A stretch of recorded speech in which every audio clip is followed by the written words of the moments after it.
അസ്സലാമു അലൈക്കും. അഫ്സൽ ബാബു ആണ്, അൽനൂൺ ട്രാവൽസ് ജിദ്ദ.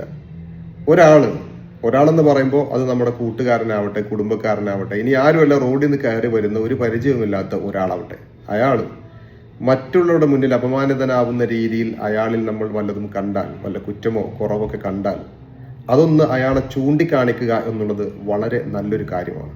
ഒരുപക്ഷെ അയാളത് അറിയാത്തത് കൊണ്ടായിരിക്കാം, അല്ലെങ്കിൽ ശ്രദ്ധിക്കാത്തത് കൊണ്ടായിരിക്കാം.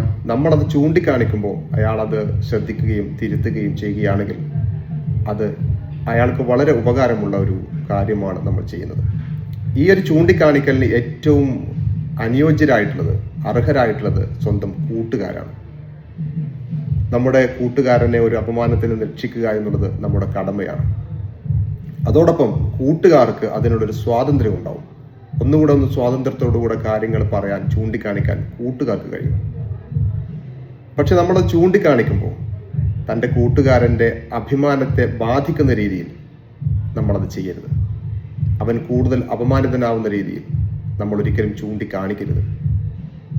കുറച്ചൊക്കെ ഒരു ഒളിയും മറയൊക്കെ വേണം, ഒരു സ്വകാര്യത വേണം. സ്വകാര്യമായിട്ട് അവനോട് കാര്യങ്ങൾ അവതരിപ്പിക്കണം. ശ്രദ്ധിക്കണം കേട്ടോ എന്ന് പറയാം. എനിക്കൊരു അനുഭവം ഉണ്ടായി കുറച്ചല്ല കുറെ മുമ്പ്. ഇതുപോലെ ഞാൻ ശ്രദ്ധിക്കാതിരുന്ന, മറ്റുള്ളവർ ഒരു പക്ഷേ എന്നെ നോക്കി ഊറിച്ചിരിച്ചേക്കാവുന്ന ഒരു സംഗതി എൻ്റെ ഒരു കൂട്ടുകാരൻ ചൂണ്ടിക്കാണിക്കണ്ടായി. പക്ഷെ അവനത് ചൂണ്ടിക്കാണിച്ച നേരം ഞാൻ ഉരുകി ഇല്ലാതായി എന്ന് വേണമെങ്കിൽ പറയാം. എന്നെ വല്ലാതെ ഹേർട്ട് ചെയ്തു. കാരണം അത് പറഞ്ഞത് പബ്ലിക്കായിട്ടായിരുന്നു. കുറേ ആളുകൾ നിൽക്കുന്നിടത്ത് വെച്ചാണ് അവനത് ചൂണ്ടിക്കാണിച്ചത്. ഞാൻ തീർച്ചയായിട്ടും ശ്രദ്ധിക്കേണ്ടുന്ന വലിയൊരു കാര്യമായിട്ട് പോലും അന്നേരത്ത് അവൻ അത് പറഞ്ഞപ്പോൾ, ഇത് പബ്ലിക്കായിട്ട് പറഞ്ഞപ്പോൾ എനിക്കത് കൂടുതൽ വിഷമവും സങ്കടവും ഒക്കെയാണ് തോന്നിയത്. വല്ലാതെ ഹേർട്ട് ചെയ്തിരുന്നു. പിന്നീട് അങ്ങോട്ട് ശ്രദ്ധിക്കുകയും അതിന് വേണ്ടുന്ന കാര്യങ്ങൾ ചെയ്യാൻ എനിക്ക് പറ്റിയെങ്കിൽ പോലും നമ്മൾ ചൂണ്ടിക്കാണിക്കണം, നിർബന്ധമായിട്ടും ചെയ്യണം, തൻ്റെ കൂട്ടുകാരനെ രക്ഷിക്കണം. പക്ഷേ അതിലൊരു ഒളിയും മറയും ഒക്കെ, ഒരു സ്വകാര്യത വേണം അവരോട് പറയും. ഓപ്പണായിട്ട്, പബ്ലിക്കായിട്ട് മറ്റുള്ളവരെല്ലാം ശ്രദ്ധിക്കുന്ന രീതിയിൽ നമ്മൾ പറയരുത്. എന്നാൽ വെച്ച് നീട്ടാതെ കാര്യം പറയുകയും വേണം. ഒരാള് സുജൂദിക്ക് പോയപ്പോഴാണ് ഞാൻ കണ്ടത്. ഞാൻ 1ാമത്തെ റക്അത്തിന്റെ സുജൂദിലാണ് ഞാൻ കയറി ചെല്ലുന്നത്. അപ്പോഴാണ് കാണുന്നത് ഒരാളുടെ പാൻറ്റിന്റെ പുറകെ കീറിയിട്ടുണ്ട്. ഭാഗ്യത്തിന് അണ്ടർവെയർ ഇട്ടിരുന്നു കേട്ടോ. പാൻറ്റിന്റെ പുറകെ കീറിയിട്ടുണ്ട്. നിസ്കാരം കഴിഞ്ഞ് അയാൾ നിസ്കാരം കഴിഞ്ഞതിന് ശേഷമാണ് എൻ്റെ നിസ്കാരം കഴിയുന്നത്.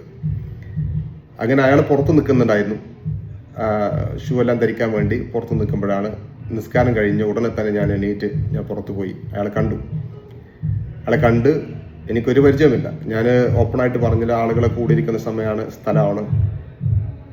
അയാളുടെ തോളിലൊരു ഫ്രണ്ടിനെ പോലെ ഞാൻ കൈയിട്ടിട്ട് സ്ഥലമൊക്കെ പറഞ്ഞ് കേപ്പാരെ കോഴ്സൊക്കെ ചോദിച്ച് ഞാൻ അയാളോട് കാര്യം അവതരിപ്പിച്ചു. ഇങ്ങനെ പാൻറ്റ് കീറിയിട്ടുണ്ട്, ശ്രദ്ധിക്കണം കേട്ടോ, അത് വേണ്ട ചെയ്തോ കേട്ടോ എന്ന് പറഞ്ഞു. അന്നേരത്തെ അവൻ്റെ മുഖത്ത് വിരിഞ്ഞ ഒരു ഭാവഭേദം കണ്ടല്ലോ, അതാണ് ഈ ഒരു കണ്ടന്റ് നിങ്ങളുടെ മുന്നിൽ അവതരിപ്പിക്കാനുള്ള കാരണം. നമ്മുടെ കൂട്ടുകാരനല്ലെങ്കിൽ പോലും നമ്മൾ പരസ്പരം മനുഷ്യർ തമ്മിൽ സഹായിക്കണം, സഹകരിക്കണം. പക്ഷേ ഏതൊരു സഹകരണത്തിനും നമ്മൾ അതിൻ്റെതായ രീതികൾ നമ്മൾ പാലിക്കുകയും വേണം. അസ്സലാമു അലൈക്കും.